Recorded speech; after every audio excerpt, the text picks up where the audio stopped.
Okay, Luca and Tilda. Rolling. Luca and Tilda, great to see you. Congratulations on your film. Thank you. Can I ask, Tilda, when did he first mention Suspiria to you? Possibly within the first week of us knowing each other, which is coming up to 25 years ago. We met and became instant friends and then started talking to each other, and we've kind of never stopped. But probably in that first week when we were talking about what really inspired us, Suspiria came up. I've always known it. It's been part of the package. Why, Luca? Why has it always been part of the package? I think it's life. I was a kid. I crossed a city in the summer that was all shut down. There was this theater and there was this poster. Probably in terms of my personality, I'm drawn to anything that has some sort of design quality. I don't know. Yeah. I saw this poster and it mesmerized me. And then I saw the movie a few years later and it shocked me. And it gave me the idea that everything was possible. And I already wanted to be a filmmaker, not knowing what that it meant.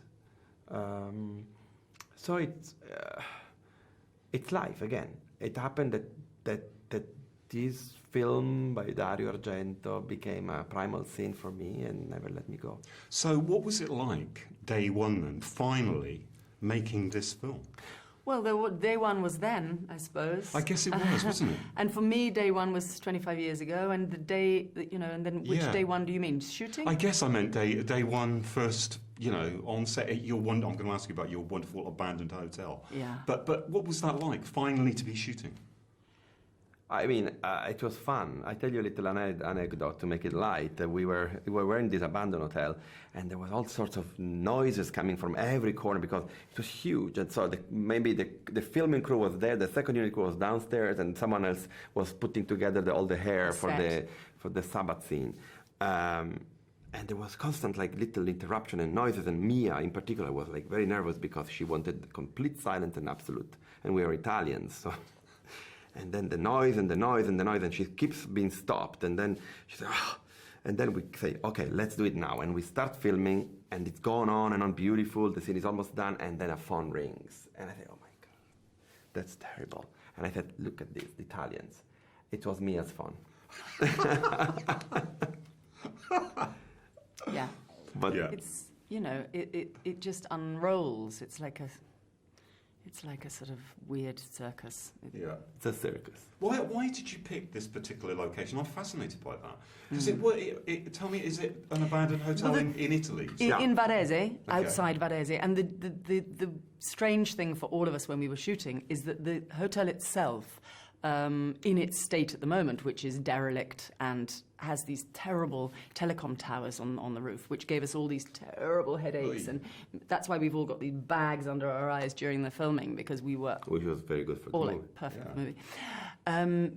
It was an intense place, but of course you don't see any of that in the film because we're in Berlin and we're in a dance studio.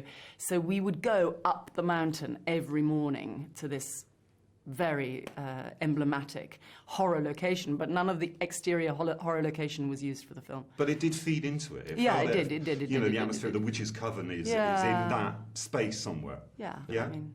I think I found in that place the lusciousness of a great stage, because it's wide and high and beautifully intertwined alleys and stuff that could make the breadth of the vista of the film as wide as possible, not narrow. But it was like, when you go into an old abandoned, like a ruined church or something, and there's always a bit of paraphernalia in the corners where the kids have been playing. Yeah. It felt like that. It felt we were, messing around in the corner of a ruin that nobody would discover us there. We felt like our work was secret, and that was a nice feeling. And you did a wonderful job of creating that atmosphere of Berlin in that very specific year, isn't it, 1977? Yeah.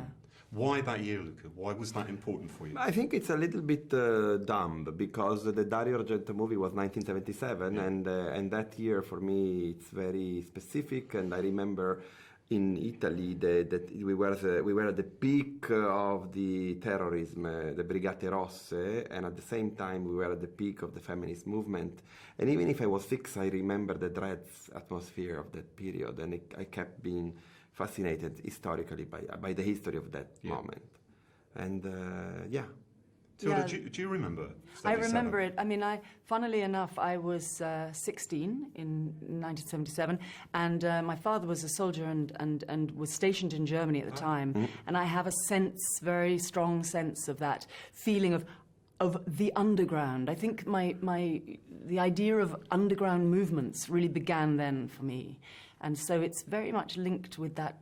I mean, I wasn't in Berlin, but I was in West Germany, but it felt, that what you talk about, the dread, and this, which is very exciting when you're 16. Yeah. It's kind of sexy. That kind of oppression almost in the air, maybe. Something that's popping up and showing itself, but then disappearing again. That feeling of suppression, that feeling of repression, that all was very, very much in my consciousness. Maybe it's in a 16-year-old's consciousness anyway, but it was, it's all linked in, and it was very alive.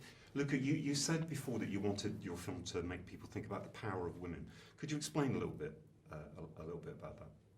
Well, specifically in the canon of the films about witches, often you land in a place in which there is a level of misogyny to the way in which the magic is related to women.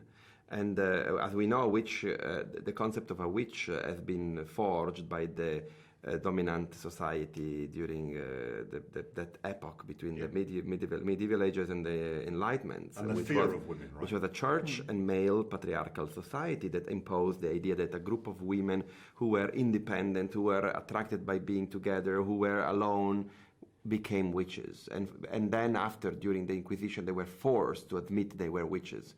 So I was wondering, okay, let's say that they admit they are witches. In doing that, they do it as a sort of non-reconciled way and not victimized or self-victimized way. They reclaim that power, the power to be. Absolutely.